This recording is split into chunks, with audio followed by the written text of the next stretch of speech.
Voilà, là c'est lancé. Athanasia, bienvenue au jour de ta session. Et bonjour Elia. Bonjour à vous deux. Alors, on t'écoute, Athanasia. Alors, donc, actuellement, dans le présent ici, ce que je vis, c'est un grand enfermement, un isolement et une grande solitude, ainsi qu'une grande dévalorisation. Et toute cette situation renforce mon état de désespoir et de dépression. Et pourquoi je vis cet enfermement? Parce que depuis des années, je me suis toujours occupée de tout le monde. Quand je dis tout le monde, c'est surtout les membres de ma famille. Donc depuis déjà petite, j'ai dû être maman puisque j'ai dû élever mon frère. Et puis par la suite, eh bien, c'est devenu les parents qui n'ont plus su s'aider eux-mêmes. J'ai dû apporter mon aide et au point où j'ai pris mes parents chez moi en 2010. Mon papa est entre-temps décédé. J'ai toujours ma maman qui est là, qui a maintenant 92 ans et qui vit avec nous et qui a besoin quand même de quelques soins.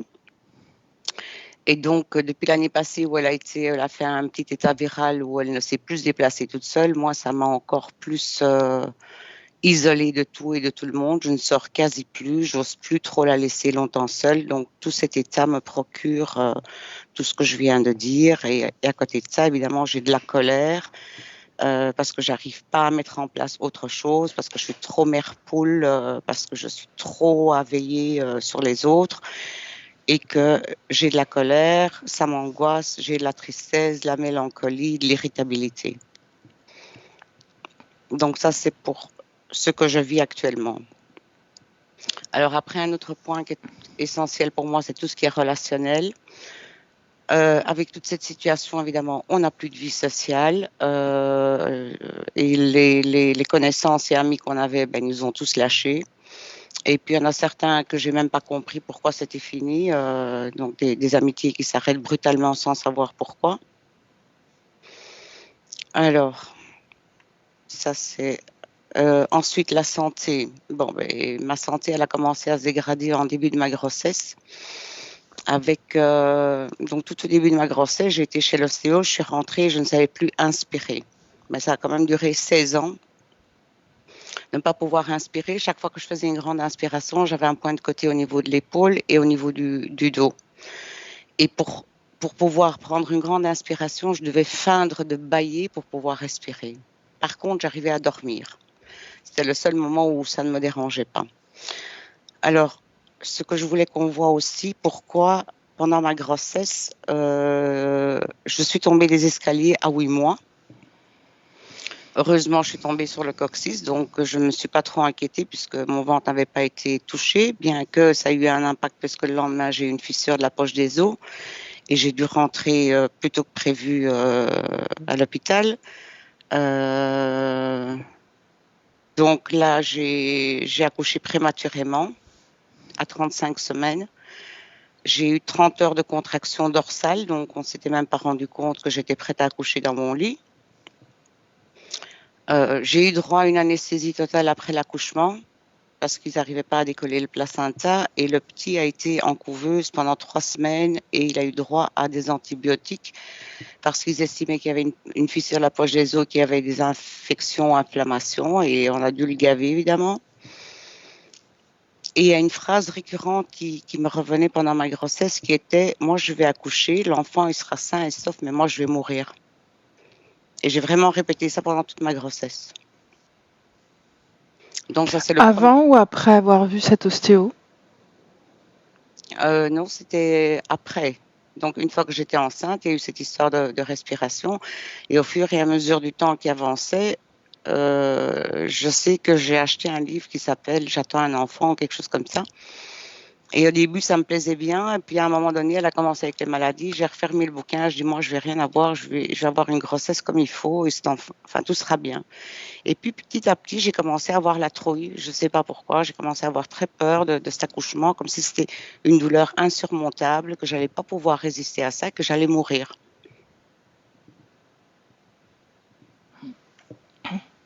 Donc, ça, c'était le premier bobo qui est apparu dans ma vie, qui a fait que il n'y a plus rien qui a été dans ma vie après. Parce qu'après ça, je suis tout le temps malade. Donc, cette histoire d'inspiration qui a duré 16 ans, après que ça s'est calmé, je me retrouve avec une névralgie faciale qui prend la trajectoire du trijumeau, donc qui brûle jusqu'aux sourcils, la joue et la gorge, et qui prend même l'intérieur de la langue. Et bon, tout ça, c'est plus ou moins réglé, sauf que la langue, ça continue à brûler. Bon, ça, ce sont des douleurs qui m'ont vraiment mis à terre parce que je pense que je suis une battante, je me suis chaque fois relevée, mais là, c'est quelque chose qui m'a vraiment mis à terre et j'ai eu beaucoup de mal à me relever. Et quand ça a commencé à aller mieux, que j'ai quand même trouvé une dentiste qui a arrangé ma bouche, etc., au moment où elle m'a collé le bridge, voilà que tout a recommencé. Et là, c'était encore pire qu'avant parce que là où toutes les douleurs s'étaient calmées, tout a recommencé. Et ça a mis 6 ans quand même à se calmer. Donc, ça fait que depuis 2 ans, plus ou moins, que c'est plus ou moins vivable dans ma bouche, quoi. Donc, ça, c'était le deuxième gros truc, maladie. Alors, j'ai du psoriasis, mais uniquement à la plante des pieds. Je fais des cystites à répétition par période. Donc, je vais avoir des périodes où je vais en faire 2, 3 d'affilée, puis pendant 2, 3 ans, j'ai plus rien. Alors, j'ai un problème de vessie aussi, où j'ai toujours besoin d'aller souvent au WC et j'arrive pas à bien vider ma vessie. J'ai épaules et nuque avec des raideurs et des blocages.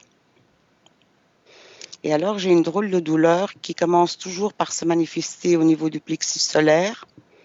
Et parfois, je le sens au niveau derrière les oreilles aussi que ça va commencer. Et c'est un truc qui rayonne. Tu as l'impression d'avoir une crise cardiaque. C'est un espèce de spasme. Et puis, dès que ça me prend, je dois boire de l'eau. Dès que je bois de l'eau, j'ai l'impression que le nœud s'en va. Et en buvant de l'eau, ça se calme. Est-ce que tu as fait des examens, justement, parce que tu parles Non. de spasme? Non. Non, non. Je n'aime pas trop ce domaine-là. J'y vais vraiment quand c'est des trucs aigus. En général, on te trouve jamais rien, quoi. Et quand t'as rien, on te trouve des choses que... Ok. Alors, au niveau des yeux, depuis 2 ans, je vois pas bien avec mon œil droit. On me dit simplement que j'ai un début de cataracte. Alors, moi, je veux bien que j'ai un début de cataracte, mais si on voit déjà tellement mal avec un début de cataracte... Voilà, donc là, je suis embêtée parce que je vois pas bien du côté droit. Avec ou sans lunettes, c'est pareil. Donc, avec les lunettes dehors, c'est pire. À l'intérieur, ça va, mais pas à l'extérieur. Alors aussi, chaque fois que je vais me faire un soin quelque part, même que c'est un bête soin, un massage ou ostéopathe ou énergétique, n'importe, je suis toujours malade après. J'ai toujours peur d'être empoisonnée. Plus de libido depuis 15 ans. Des pères bleus. Un souci excessif pour autrui, surtout pour mon fils, hein. Je suis toujours, malgré qu'il a 34 ans, je suis toujours la mère poule qui est derrière à s'en faire et à faire ce qu'il ne faut pas quand... Tu m'as parlé de perte bleue, excuse-moi. C'est ça que tu m'as dit? Oui, peur bleue. Ah, peur bleue. Ok. Peur bleue. Mhm. Voilà. Alors, je me sens plus reliée à moi-même. C'est comme si j'étais vide à l'intérieur et que je fonctionne comme un robot ou un automate.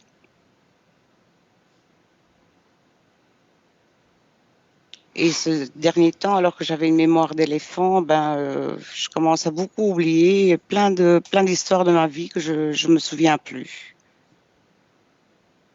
Et donc ça m'angoisse un peu parce que quand on a une bonne mémoire et qu'on se souvient de tout, et puis tout d'un coup que ça commence tout doucement à flancher, tu te dis c'est quoi? Et ça me fout un peu la trouille parce que j'ai vu que mon père a eu, on va dire, une démence et que sa sœur là aussi. Voilà, je ne sais pas s'il y a quelque chose à explorer de ce côté-là, mais voilà. Avec une fatigue mentale aussi, hein. Alors pendant toutes ces années, on a suivi le chemin un peu classique, hein. On vient d'une famille classique avec des parents avec des parents qui ont immigré, avec une maman qui est analphabète, avec un père autoritaire. Donc, on a vécu dans un milieu tout à fait classique de chez classique. Et j'ai toujours voulu faire quelque chose d'autre que ce que je faisais, mais j'ai jamais rien trouvé à faire d'autre que ce que je faisais, à part m'occuper des autres.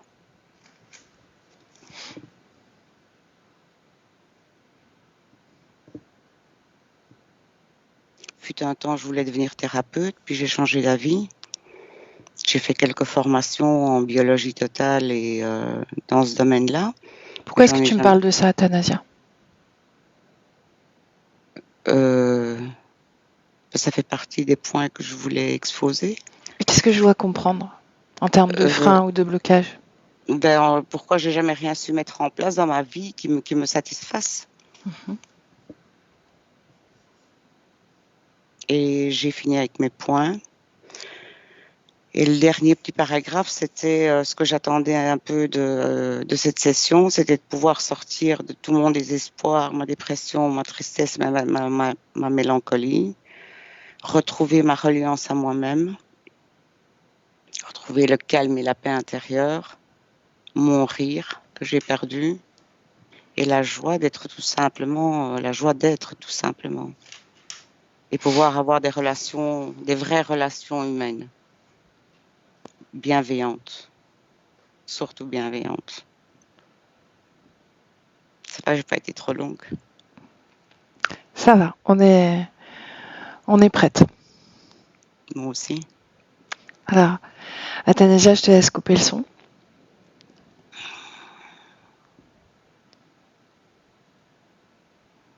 Ok.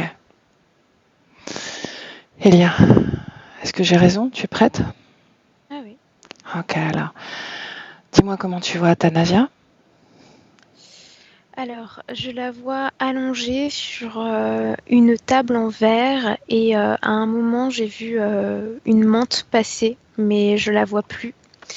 Et elle est comme plongée dans le coma, tu vois. Je la vois vraiment les yeux fermés, elle bouge pas. Et quand je l'ai touchée pour vérifier son ADN, c'était bien elle, mais j'ai eu un flash d'une autre existence. Je sais pas si tu veux que je t'en parle, mais voilà. On va rester dans le présent et à partir de ce présent, si tu es sûr que c'est bien elle, dis-moi si sa partie subliminale est fragmentée. Oui. Ok. Est-ce qu'elle est dans cette existence que tu as vue par flash ou est-ce qu'il y a encore autre chose? C'est dans cette autre existence qu'elle est. Alors vas-y, dis-moi. Je la vois dans un corps de femme africaine en train de collecter des gros sacs et de les partager avec des enfants, des femmes qui portent des enfants dans un village. Je la vois très active dans ces images-là. Presque comme un automate en fait, mais vraiment concentrée sur ce partage. Ok. Si tu prends de la hauteur sur sa création, sur toute sa création, est-ce que tu confirmes cette fragmentation? Oui, et je vois aussi qu'il y a une partie de son énergie qui est reliée à son enfant, à son fils, comme si elle avait créé une sorte de bulle. Une partie d'elle crée une bulle autour de son fils. Bien, cette fragmentation, dans ces trois points, est-ce que elle a eu lieu en même temps? Ou est-ce que ça a été... Non. Alors la première. La première, c'est relié à donc, cette existence ailleurs. Et elle a eu lieu dans une autre vie encore. Ok. Alors on y va. Je vois une femme qui se fait battre par un homme avec une sorte de barre en fer près d'une cheminée dans une sorte de de maison en pierre, une maisonnette, c'est petit. Je dirais que c'est dans les années, je sais pas, 1800 et quelques, quelque chose Mhm. comme ça. Et elle essaye de se protéger. Et finalement, il y a une dissociation pour se déconnecter du corps qui conduit à la fragmentation. Mhm. Est-ce qu'il y a déjà un système interférentien? Oui. Mhm. Est-ce qu'il s'agit de cette monde que tu as vu passer ou est-ce que c'est autre chose? Non, c'est autre chose. Je vois Mhm. des humanoïdes. Bien. On remonte au moment de l'interférence. Celle-ci, celle que tu vois. C'est au moment où, encore dans la vie d'une femme, j'ai l'impression qu'il n'y a pas d'existence dans un corps d'homme. Euh, Elle tient un enfant qui est mort dans ses bras. Et sur le plan énergétique, c'est comme si elle créait des vagues d'énergie pour aller jusqu'à la conscience de l'enfant. Et c'est à ce moment-là que les humanoïdes se connectent à elle parce que ils font rempart. Ils lui disent qu'il est impossible qu'elle suive l'enfant, mais qu'ils vont prendre soin de lui pour Mhm. elle. Est-ce qu'il y a une condition dans cet échange? Comme une carte avec une empreinte, c'est ce que je vois. Presque une carte ADN en fait. C'est ce qu'ils Mhm. demandent. Ils disent que sans ça, ils peuvent pas suivre l'enfant. Il n'y a que elle qui l'a parce que c'est elle qui l'a créé. Ok. On remonte à un moment où elle est bien dans cette existence, où tout va bien. Je vois qu'elle est en train de le bercer. Mhm. Il est sur ses genoux, endormi, et elle le berce un peu comme ça. Elle chante une comptine. Qui est-elle? Marie-Emmanuel, c'est ce que j'ai là qui vient. Mhm. Où est-ce qu'on est, Elia, et quand on est?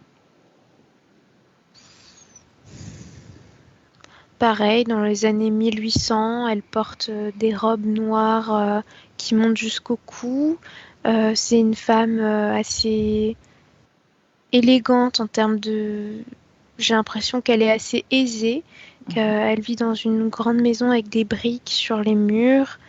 Je pense que c'est en France. Il y a un homme avec une moustache, Charles, c'est ce que je vois. Il y a une petite fille aussi. Elle a déjà une petite fille qui fait un Pourquoi est-ce... tricycle. Ok. Pourquoi est-ce qu'elle porte des robes noires? Parce que c'est la mode. Ah oui, le noir? Mm. À cette époque, porter du noir, c'est plutôt signe de deuil, non? Bah C'est là, je vois très... plein de femmes qui sont en robe noire pourtant. Mhm. Ah, surtout que ce soit bien elle, son ADN. Oui, c'est elle. Ok, bien. Tout va bien, elle est heureuse, donc. Et qu'est-ce qui se passe avec son enfant? Problème respiratoire. Mhm.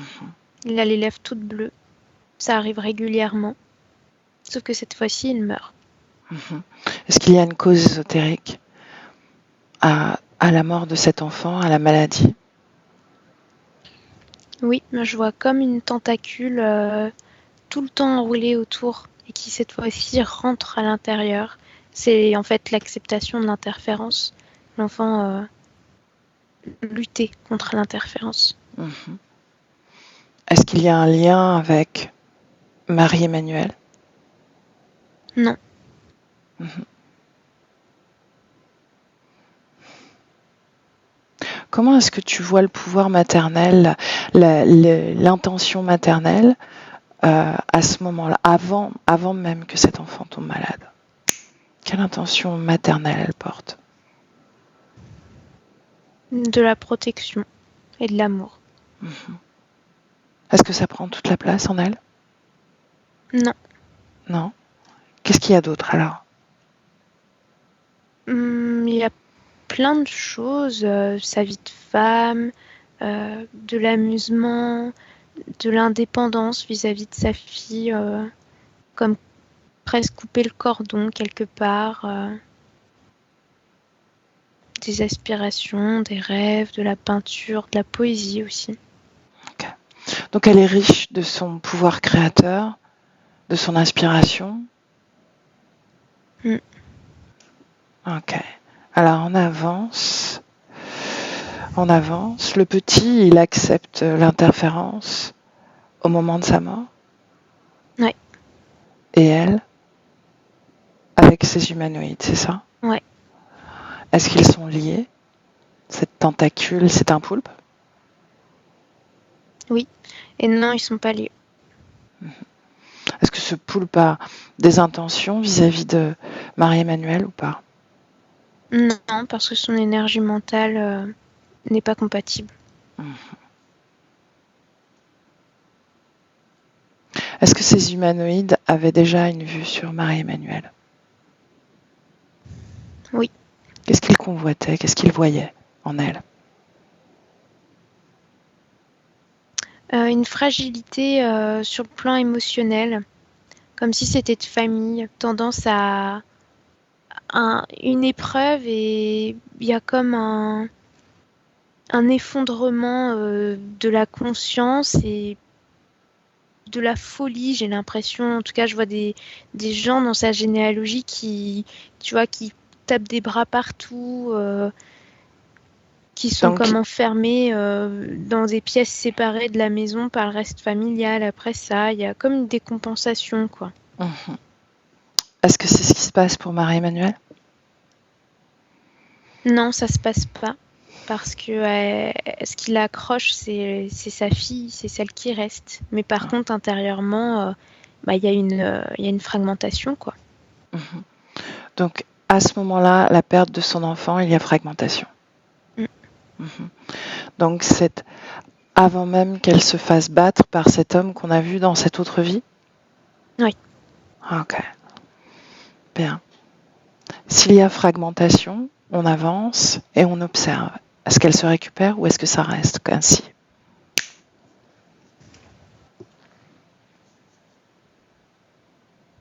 Bah, c'est comme si ça se supprimait, mais qu'il en restait plus que la membrane. Enfin, c'est bizarre. C'est comme si la fragmentation, c'était une cellule et que finalement le noyau, donc l'énergie, retourne à la partie centrale et du coup, il reste plus que l'énergie de la membrane, de ce qui entourait la fragmentation. Et ça, bah, ça erre. Ça ne fait rien, ça n'évolue pas. Ça erre. Et personne ne s'en empare. Non. Comment ça se fait que ça survit, entre guillemets? Pourquoi ça ne se désintègre pas?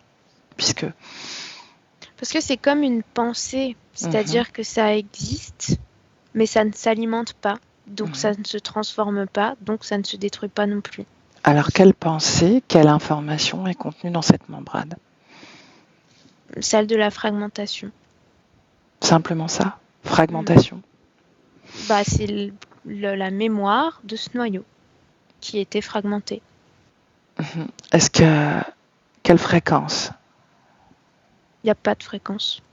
Non, c'est neutre. Mm. Ok. On avance. Est-ce que le moment où elle se fait battre, c'est la vie suivante? Oui. Et en fait, c'est pas elle qui choisit son incarnation. C'est complètement différent de sa vie d'avant. Il y a de la pauvreté, un mariage sans amour et pas d'enfant. Bien, on va au moment où tu as aperçu cette fragmentation. Un peu avant. Elle est en train d'être battue. Ok. Cette membrane que l'on a vue, où est-ce qu'elle est? Dans l'espace. Donc il y a une deuxième fragmentation, on peut le dire ainsi? Oui. Ok. Alors observe-la et dis-moi ce que ça produit pour elle. Comme un trou dans l'espace. Son énergie fuit, Mhm. entre dans ce trou, crée ce trou plutôt, et elle s'incarne. Cette partie fragmentée s'incarne. Au moment de la fragmentation, instantanément, il y a incarnation, c'est ça? Non, c'est plus tard. Plus tard. C'est quand je la suis que je vois ça. Est-ce que cette partie-là est libre? Oui. Est-ce qu'elle crée librement après incarnation? Oui, c'est comme une séparation de conscience en fait. C'est comme si cette partie-là, c'était une conscience complètement différente. Observe-la.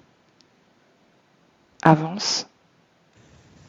Comment elle s'incarne? Qu'est-ce qu'elle fait? Qu'est-ce qu'elle crée? Là, je la vois dans une existence en Inde. Toujours le corps d'une femme. Est-ce que cette fragmentation a un impact sur la création d'une partie ou d'une autre?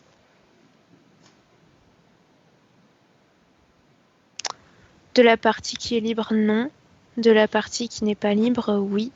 Il y a une sorte de vide et de désaccordage des corps énergétiques du coup. Parce qu'il y a un vide énergétique, quoi. Donc pour la partie libre, en Inde, aucune gêne? Non. Ok. Bien, on revient dans le présent, Elia. Présent. Tu me disais que tu la voyais sur une table en verre. Oui. Qu'est-ce que tu vois d'autre? Juste la lumière au-dessus d'elle, qui l'éclaire, et c'est tout. Est-ce qu'elle est consciente? Non. Est-ce qu'elle t'a vu? Non. Est-ce que tu as réussi d'une façon ou d'une autre à communiquer avec elle? Non. Est-ce qu'il y a des implants? Oui. Dans toute la partie gauche, là, ça commence à l'oreille, ça descend jusqu'à l'épaule. C'est une sorte de fil. C'est pas agréable, c'est une énergie perturbante à l'intérieur. Ensuite, au niveau du diaphragme, comme un cerceau, un anneau, ça comprime. Et puis au niveau du bassin, je vois des œufs. Est-ce que ces humanoïdes que l'on a aperçus sont connectés à cette partie? Non. À l'autre? Non. Donc ils se sont déconnectés? Oui. Va au moment de cette déconnexion. Je vois une relation sexuelle. Ce qui a donné la main, ce qui a passé la main aux insectoïdes, c'est ça?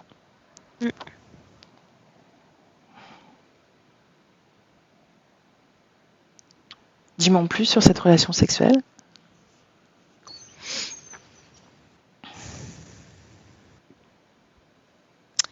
C'est une relation consentie qui produit une élévation fréquentielle, ce qui fait que ça grille le contact avec ces humanoïdes, mais en même temps, elle absorbe l'énergie de cet homme qui est relié à la menthe initialement, donc elle accepte la présence de la menthe à l'intérieur d'elle, parce qu'elle le fait comme par amour, par soutien.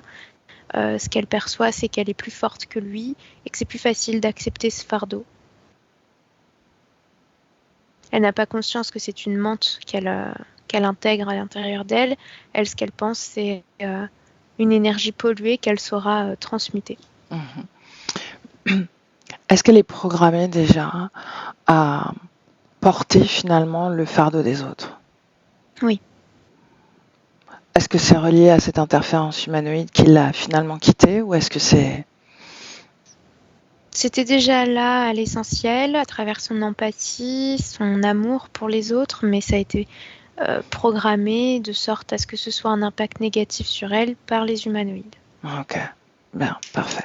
Reviens de nouveau dans le présent, Elia. Dis-moi comment tu Ouais. te sens. Bien. Est-ce que quelqu'un est revenu? Non. On va au moment où tu as vu cette menthe passer. Oui. Qu'est-ce qu'elle fait? Elle marche sur le plafond Pourquoi faire? parce qu'elle s'en va. Qu'est-ce qu'elle vient de faire? De placer un des œufs. Bien. Reviens dans le présent. Mm. Pourquoi au moment de la grossesse d'Athanasia et après ce moment avec la séance ostéopathique, elle est totalement bloquée? Qu'est-ce qui se passe ésotériquement? La menthe tente de couper le lien entre son enfant et elle, de programmer au corps physique d'expulser cet intrus, c'est comme ça qu'elle le voit, Mhm.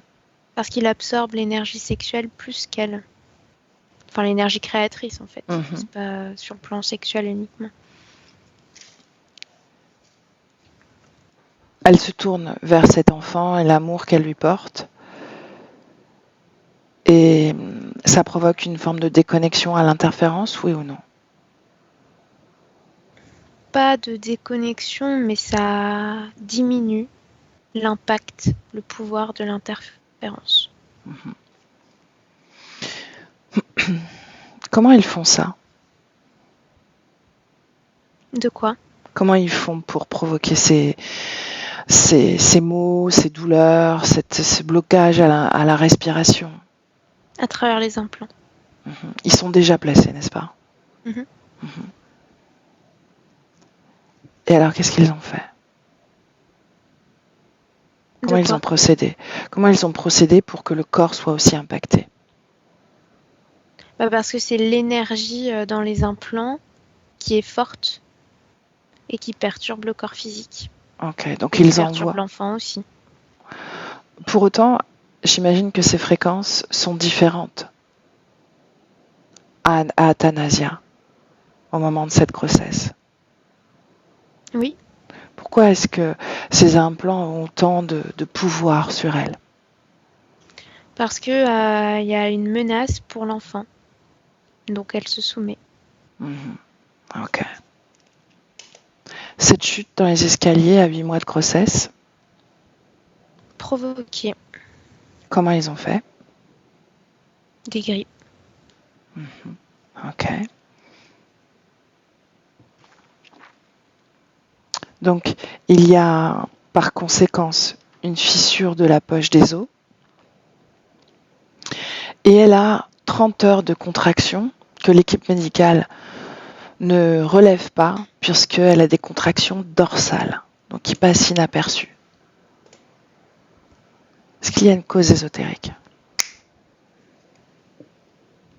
Non, ça c'est son corps à elle qui agit ainsi. Mais il y a un désir de négligence, en tout cas, qu'elle passe inaperçue afin qu'elle perde l'enfant. Pourquoi elle a cette idée qu'elle ne va pas survivre à cette grossesse, à cet accouchement? Parce que c'est comme une lutte à l'intérieur d'elle dans la communication jusqu'au corps. C'est-à-dire que la conscience veut que l'enfant survive, mais l'interférence veut que l'enfant meure. Donc, il y a l'information de l'enfant est une menace, tu vas mourir. Mais la conscience dit, ce n'est pas une menace, on va vivre. Donc il y a une forme de dualité qui s'exprime. Ouais. Elle doit ensuite être sous anesthésie générale pour décoller le placenta. Je vois que pendant ce temps-là, sur le plan éthérique, la menthe tente de retirer la conscience du corps physique, de créer une autre fragmentation quelque part. Est-ce qu'elle y arrive?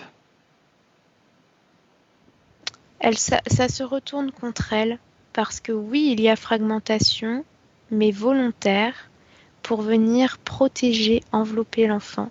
cette espèce d'énergie que j'ai vue tout à l'heure. Donc cette fragmentation, cette première fragmentation, tu me parlais de membrane, elle est venue se coller à l'enfant, c'est ça? Non, c'est une C'est troisième. encore une autre. Ah, ok. C'est encore une autre. Et l'autre? Toujours aérée à ce moment-là? Non, elle est incarnée. Ah oui, c'est vrai. Ok. Excuse-moi. Donc, énième fragmentation autour de l'enfant. L'enfant doit être mis sous antibiotiques. Est-ce qu'il y a une cause ésotérique? Il y a un désir de l'affaiblir, le voir comme faible par le système, alors que par le système interférent, c'est vu comme la faiblesse de leur présence, justement. Donc, qui provoque ça finalement? Qui a le plus de force, plutôt? Qui a le plus de force dans ce... C'est un enchaînement en fait. Les antibiotiques qui sont pas là pour le corps médical se dit pas tiens on va lui donner des antibiotiques pour le tuer. Non, c'est pour le sauver. Mais énergétiquement, c'est pour lui envoyer comme plein d'informations à travers l'énergie des antibiotiques pour que l'enfant soit déconnecté de sa maman, pour que l'enfant, son énergie soit plus dans la collaboration, dans la gestion de cette énergie extérieure que dans la recherche de l'énergie de sa mère. Quand on parle d'énergie extérieure, on parle de cette membrane? Non, c'est les antibiotiques. Ok, les antibiotiques. Est-ce que ça fonctionne? Oui. Bien, on avance dans le temps. Quel impact ça a sur la réalité physique d'Athanasia? Ça crée beaucoup plus de peur, mais des peurs qui viennent de nulle part en fait, comme si elle avait peur qu'on lui enlève son fils, comme si elle avait peur de ne pas se réveiller, comme si elle avait peur de secouer son fils, de lui faire du mal. Tu vois, là j'ai plein d'images de trucs où c'est pas ses pensées à elle, c'est la menthe à travers cet implant qui part de l'oreille qui lui glisse ces idées-là, quoi. Bien, elle nous a parlé de névralgie au niveau de la mâchoire, de douleur autour de la bouche, des épaules, de cette espèce de sensation de spasme qui part du plexus. Est-ce que tout ça sont reliés, toutes ces douleurs, toutes ces sensations reliées aux implants? Alors, il y en a certaines qui sont purement physiques, mais oui, les implants aussi, ils font pour quelque chose, parce que ces implants, c'est comme des transmetteurs pour envoyer de l'information, de l'énergie, mais aussi pour en récupérer. Qu'est-ce qu'il récupère? Son énergie mentale, les œufs, son énergie sexuelle. Et au niveau du plexus, cette espèce de cercle-là, c'est ses peurs. Et sa tristesse aussi. L'origine de sa tristesse, Elia? La fragmentation. Ok. Il y a un vide constant. Ok. Tu m'as dit qu'il y avait des douleurs qui étaient purement physiques. De quelle douleur on parle? Musculaire, nerveuse, quoi. Okay. Là, tout ce qui est relié aux muscles, en fait. Ok. Des problèmes urinaires, cystite, la vessie qui se vide mal. Tristesse. Là, c'est ce qui vient tout de suite. C'est pas relié aux œufs? Non, tristesse. Non. Ok. Psoriasisme? Ça, c'est relié à la présence de la menthe qui vient souvent traficoter sur elle. En fait, c'est le corps physique qui somatise cette énergie extérieure qui entre en contact avec elle. L'enfermement, l'isolement, la dévalorisation même. C'est le système interférent qui veut ça. Athanasia nous a dit que elle n'avait plus de relations sociales, amicales, et que même elle était très dans l'incompréhension finalement de certaines ruptures relationnelles qui se sont faites comme ça sans raison. Est-ce qu'il y a une cause ésotérique à ça? Oui, je vois que dans les relations, énergétiquement, c'est comme si elle envoyait l'information de tout ce qu'elle portait et les personnes avaient l'impression de devoir porter pour elle, du coup, un impact très fatigant, épuisant d'être à son contact. C'est pour ça que ça a été coupé en fait. C'est l'interférence qui voulait ça. Qu'est-ce qui se passe énergétiquement dans ces moments-là? Les autres c'est violent quoi. C'est toutes ces informations qui leur viennent alors qu'ils veulent pas et qu'énergétiquement c'est lourd fréquentiellement, c'est pas, ça élève pas. Comme des plaintes, une fatigue. Donc c'est pour ça qu'ils coupent. Ok. Toutes ces informations, ils les captent de façon subliminale? Oui. Ok. Bien, reviens dans le présent.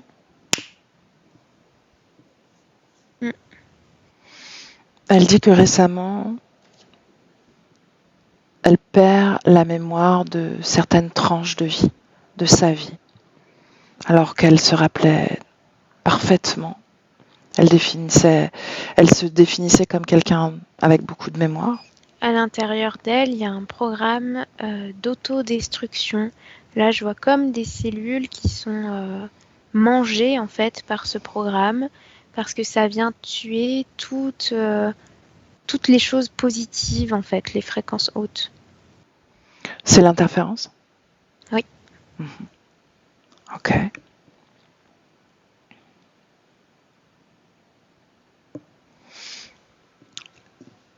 Est-ce que tu as réussi à communiquer avec elle?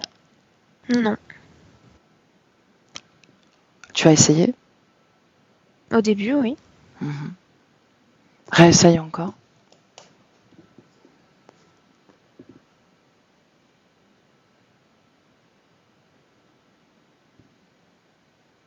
Non, il n'y a rien. Quelle partie soutient Athanasia? Est-ce que c'est celle-ci? Oui. De quelle façon?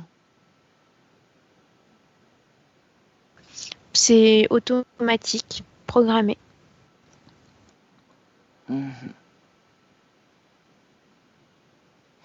Bien, tu vas griller tous les implants, les œufs, tout, la totale.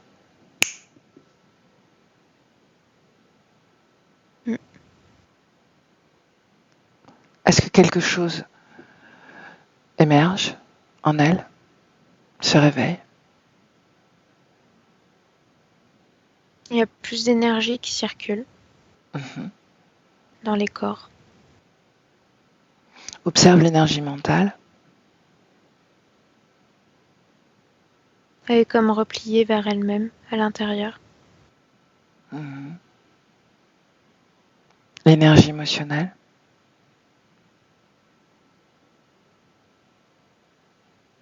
C'est de la tristesse. Est-ce que tu arrives à communiquer avec elle?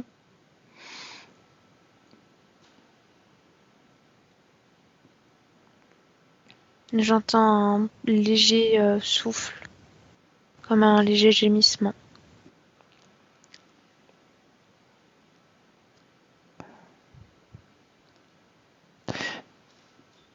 Si c'est un automate, si c'est un robot qui a poussé le corps physique à faire ce travail? C'est elle, mais c'était avant qu'elle soit dans cette situation-là. C'est C'est-à-dire, récent. c'est récent qu'elle soit aussi inanimée? Oui. Alors regarde. À quel moment? Il y a peut-être 2 semaines, une semaine, quelque chose comme ça. Son corps physique est en train de dormir. C'est la menthe qui se glisse à l'intérieur, tout le long de la colonne vertébrale, et qui vient souffler pour la gazer de cette façon-là. Bien. Reviens dans le présent. Ouais. Et dans le présent, on annule ce gaz. On peut tout faire. Ouais, ça y est. Elle est réveillée. Bien. Qu'est-ce qu'elle te dit? Rien, elle me regarde. Surprise? Non. Elle sait qui tu es donc. Ouais. Bien, tu vas lui transmettre toutes les informations qu'on a recueillies jusqu'à présent.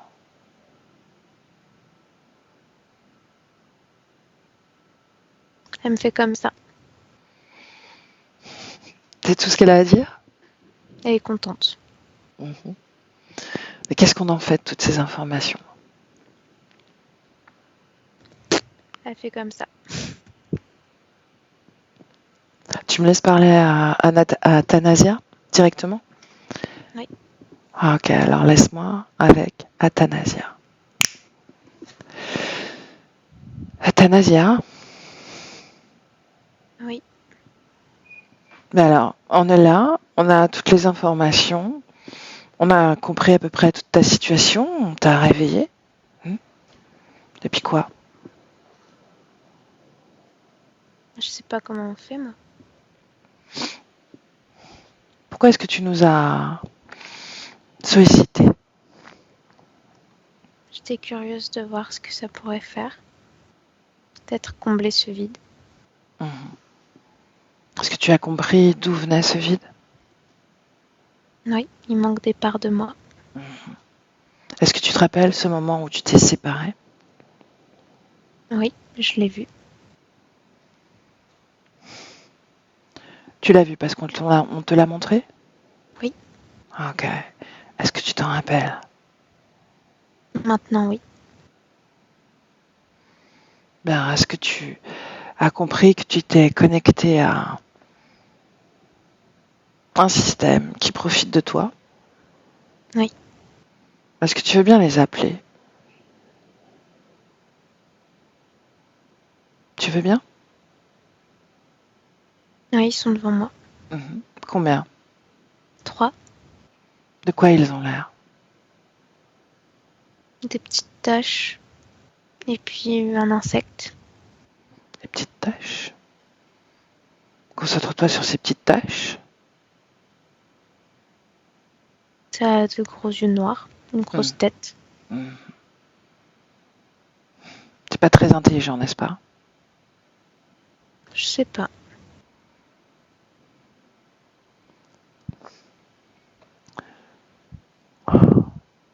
Est-ce que cette semence essaie de communiquer avec toi?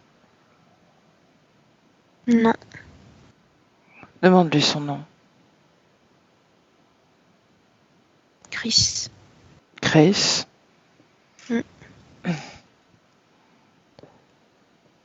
Comment tu te sens face à elle? Est-ce que tu as peur? Non, j'ai pas peur, mais je me sens fatiguée. L'origine de cette fatigue, regarde. Elle m'absorbe quelque part. Comment fait-elle pour t'absorber? Sa présence est incompatible avec mon énergie. Ça me draine. Bien. Est-ce que tu es triste? Oui. Est-ce que c'est ce qu'elle draine? Oui. Est-ce qu'elle draine autre chose? Mon énergie. Laquelle? Mon souffle de vie. Bien. À la place de la tristesse, qu'est-ce que tu veux ressentir? J'ai envie de me sentir entière. Bien, là, on va au moment justement où tu as pris cette décision de te dissocier, ce moment-là.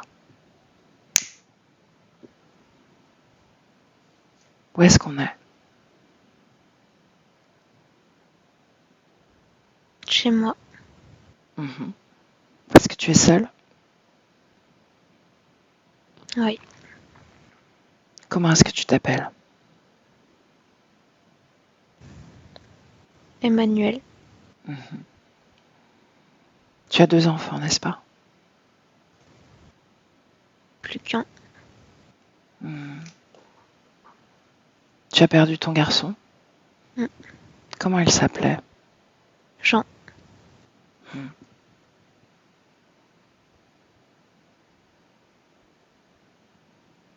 Tu as accepté l'interférence, oui ou non? Oui. Alors remonte le temps. La première crise d'étouffement de ton fils. Mm. Bien. Regarde pourquoi est-ce qu'il étouffe. Il y a une masse bleue sur sa tête, sur son visage. Mhm. Regarde clairement. Qu'est-ce que c'est? Une tentacule. Mhm. Et au bout de cette tentacule, qu'est-ce que c'est?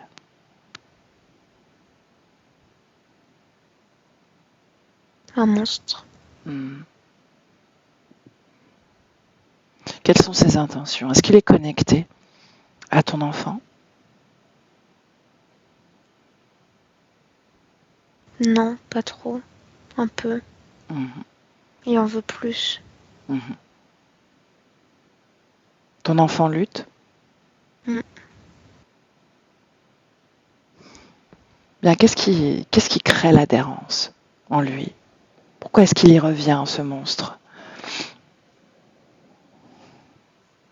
Parce qu'il se rappelle de lui. S'il se souvient que ça existe, il focalise dessus. Il voit pas que le monde c'est autre chose aussi. On parle de ton enfant? Mm. Mhm. Alors dis-lui.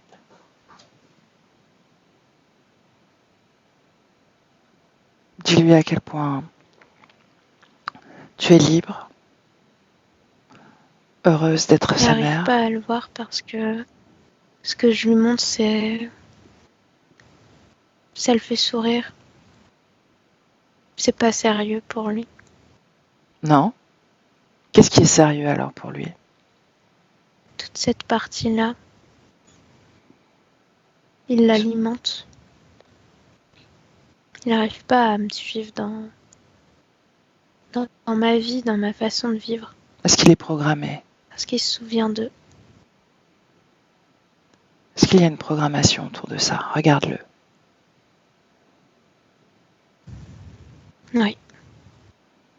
Bien, montre ça. Montre-lui ça à Jean.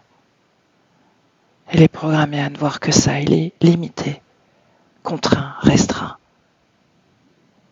Ça le met en colère. Il dit que c'est pas vrai. Que tout va bien. Il n'arrive pas à évoluer. Bien. Ça me rend triste. Il est dans sa propre situation. Tu vois, l'interférence est un choix. On ne peut pas forcer le chemin de quelqu'un d'autre. Quel choix vas-tu faire, toi?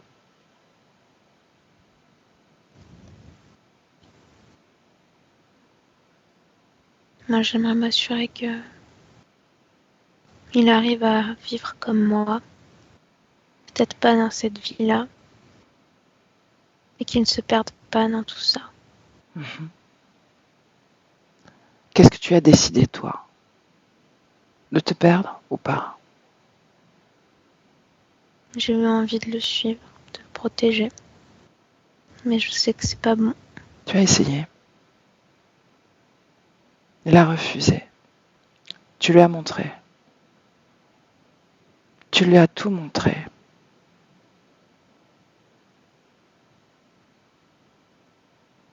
Mais le changement, la perspective du changement, est trop difficile, trop douloureux. C'est trop douloureux pour lui de prendre ses responsabilités, la responsabilité de sa création. Il préfère croire que c'est cette réalité et qu'il ne s'est jamais trompé. Ou du moins, qu'il n'a pas fait de mauvais choix. Tu comprends ? Il n'est pas prêt. Mais tu lui as transmis les informations. Alors avance au moment où cette interférence s'intéresse à toi, si c'est encore le cas. Non. Non ? Pourquoi ? Qu'est-ce qui a changé ? Qu'est-ce que tu as changé ? Je me choisis moi. Bien, alors avance.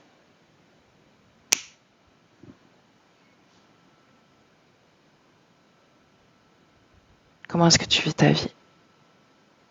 Je fais mon deuil. Et puis j'avance. Bien. Je m'en connecte à la vie. Dans le présent, 2024, Athanasia, 2024. Oui. Où est ces trois ? Où est cette menthe et ces deux autres gris ?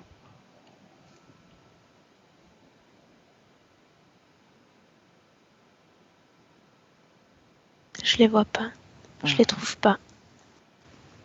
Est-ce que tu te sens vide ? Non. Bien.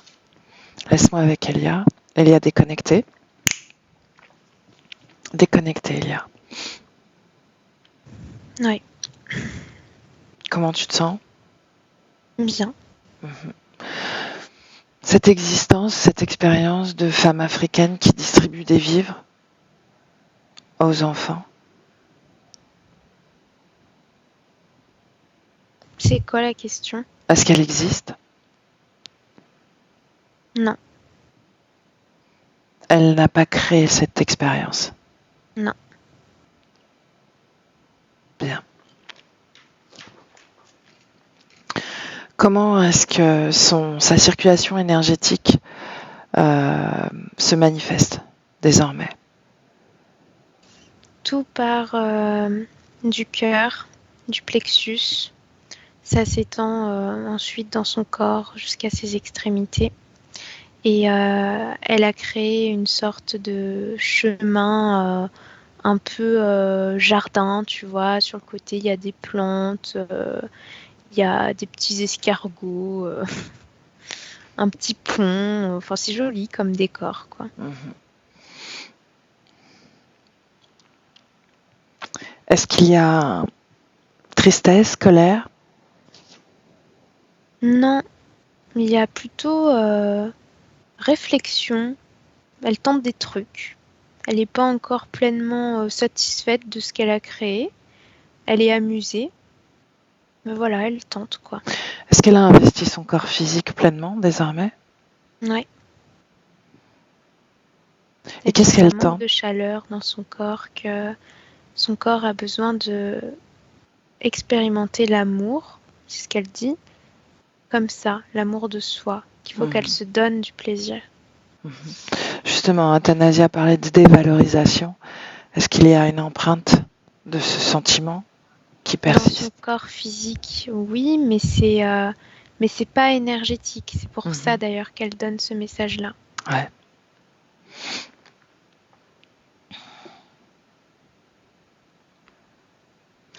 Est-ce qu'il y a une programmation, peut-être même au plus près de l'énergie du corps, à s'occuper des autres seulement et à s'oublier soi ? Non, plus maintenant. Ça n'existe plus. Non.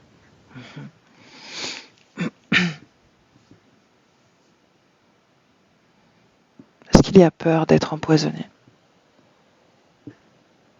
Non. Est-ce qu'il y a d'autres peurs? Là, elle est angoissée de ne pas pouvoir créer. C'est juste ça.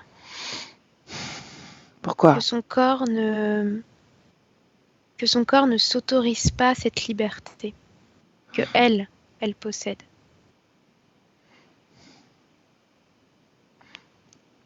Pourquoi est-ce qu'elle sent ce frein à travers son corps physique? Regarde-toi. Parce qu'elle sent son corps physique fatigué, musculairement, comme une carence, quoi. Il y a un manque, mais c'est physique. C'est pour ça qu'elle est dans cette... c'est pas une angoisse, mais c'est une inquiétude. C'est assez léger. Parce qu'elle peut pas faire quelque chose pour ça. C'est à son corps de faire ce pas vers soi, justement, et de commencer à s'occuper de lui-même, à s'interroger un peu plus sur son état. Pour autant, l'afflux énergétique pleinement à son corps physique à 100% désormais, n'est-ce pas? Tu confirmes? Oui. Ah ouais. Okay. Même 200%. Ok. Qu'est-ce que ça change malgré tout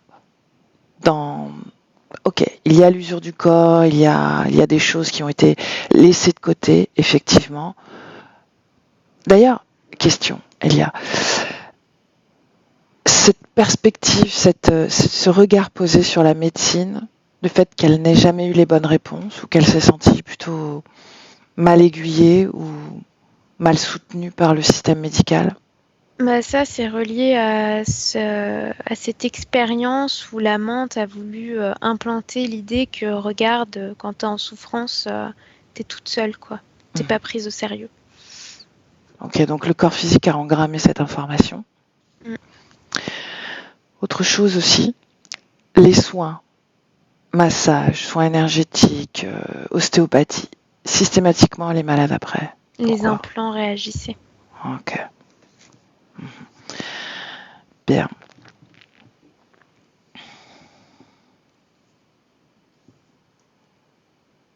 Le fait que la partie subliminale soit pleinement en soutien au corps physique dans une projection, qu'est-ce que ça change dans la réalité physique de cette conscience qui est Athanasia? Là, j'ai l'impression que l'image qu'elle veut me montrer, c'est le fait qu'il y a plein de trucs qui lui passent au-dessus de la tête, tu vois. Genre là, je la vois faire ses courses, en train de faire la queue, comme si d'habitude c'est un truc qui l'agace. Là, c'est vraiment du bah j'attends, écoute, c'est cool, peu importe, quoi. Comme un lâcher-prise général, tu vois, les petits tracas, c'en est plus. Là, je la vois sur la route derrière un tracteur. Elle regarde autour, tu vois, elle en profite pour être plus dans l'instant présent.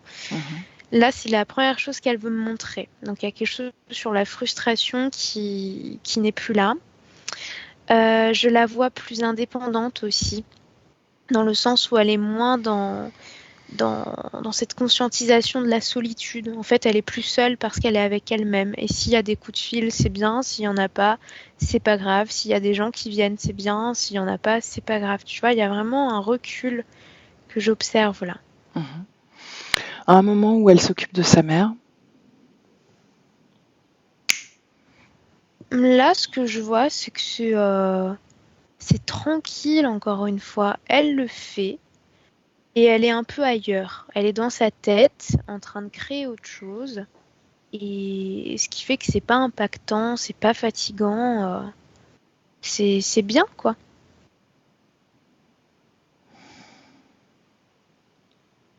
Qu'est-ce qu'elle fait pour elle alors? En dehors de ce relâchement, d'être moins dans le contrôle justement. Je la vois marcher pieds nus dans l'herbe. Après, c'est son corps qui va décider ce qu'elle veut faire, hein, mais là, dans les propositions que je peux voir, c'est je la vois l'intention faire des de la trucs conscience. créatifs, avec des découpages. Je la vois dessiner aussi. Quelque chose avec son magnétisme sur des plantes, faire des expérimentations. Là, c'est ce qu'elle propose. Mais après, c'est aussi à son corps, voilà, de décider, quoi. Ok. Les douleurs? Je peux pas dire qu'il y en a pas, parce qu'il Mhm. y a vraiment des trucs physiques à aller détendre, soigner. Mais en tout cas, tout ce qui était relié aux implants, ce n'est plus là. Ok. Ben, reviens dans le présent, Elia. Ouais. Est-ce que la conscience a un message pour son corps physique? Aime-toi, chéris-toi. Qu'est-ce qui vibre comme fréquence dans la conscience?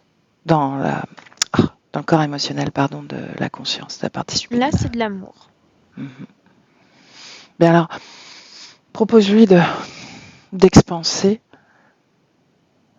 cette fréquence au-delà de son corps physique, de contaminer positivement son corps de cette fréquence.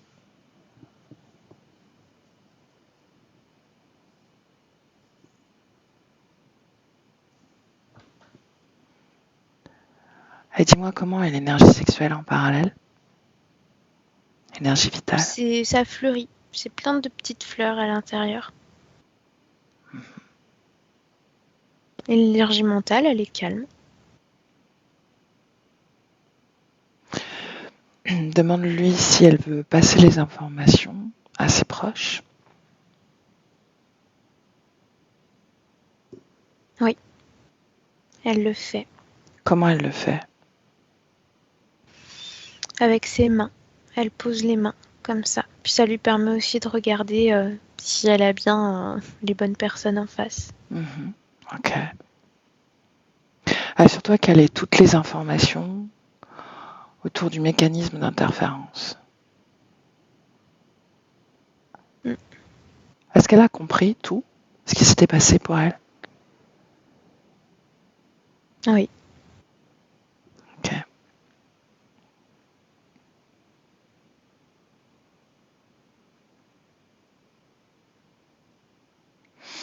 Bien.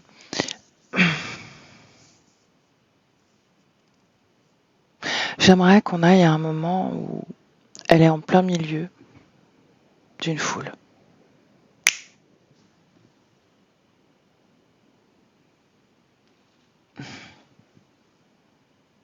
Bah là, c'est comme si elle était en train de nourrir son propre espace en fait. Ce que je vois, c'est que chacun porte son bagage et elle est vraiment dans son espace. Il n'y a pas de problème. Il n'y a pas de problème. Elle traverse tranquillement. Ok. Maintenant, dans un espace très clos.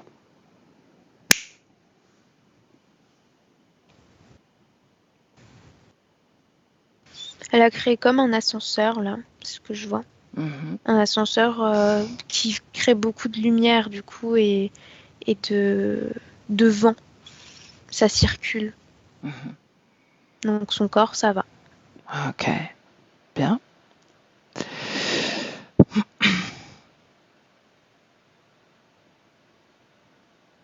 Bien, juste pour la curiosité, est-ce qu'il y avait une cause ésotérique à ces problèmes de vue, notamment l'œil droit?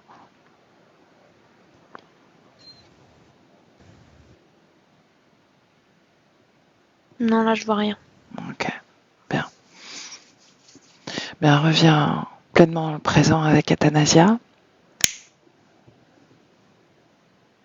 Oui. Est-ce que tu as une information à délivrer qui n'aurait pas été dite? Un départ en vacances, je pense, parce que là, elle me montre une valise en train de plier des vêtements dedans, avec le sourire. Bien, bien. Jolie perspective de création. Dans la détente, la joie Mm. et la sortie à l'extérieur, dans le monde. Ok, alors, demande-lui si on peut la laisser. Oui. Bien, alors tu la salues, Elia, et tu quittes son espace énergétique, déconnecté, déconnecté de tout et de tous avec le 1, déconnecté. Et seul dans ton espace et ta fréquence déjà prend la place, toute la place à l'intérieur de toi, autour de toi.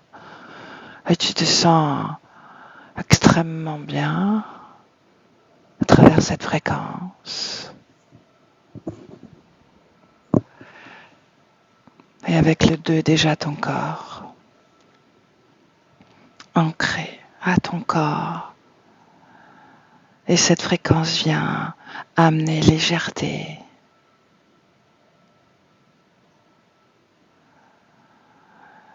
Une intense légèreté. Et chaque respiration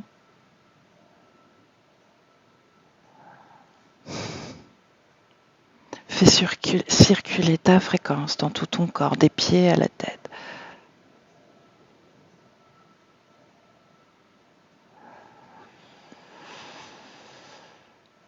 Et tout est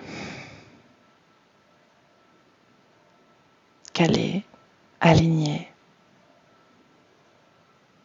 à l'équilibre.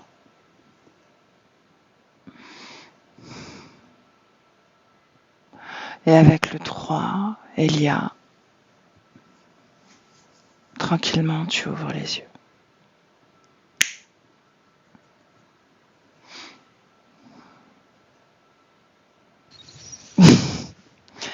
Comment ça va, Elia? Ça va bien. Ah, ok. Alors, Athanasia, est-ce que tu veux appuyer sur la pastille?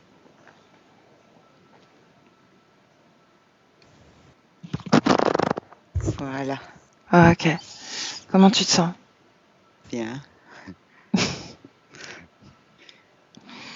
Est-ce que tu veux dire un mot? Mais c'est des trucs bizarres, hein. L'histoire de cet enfant qui s'appelle Jean. Mhm. Le premier enfant que j'ai élevé, c'est mon frère qui s'appelle Jean. Tu vois, j'ai retrouvé les histoires de ce que tu racontes à l'époque que je vis avec mon fils qui veut rien entendre.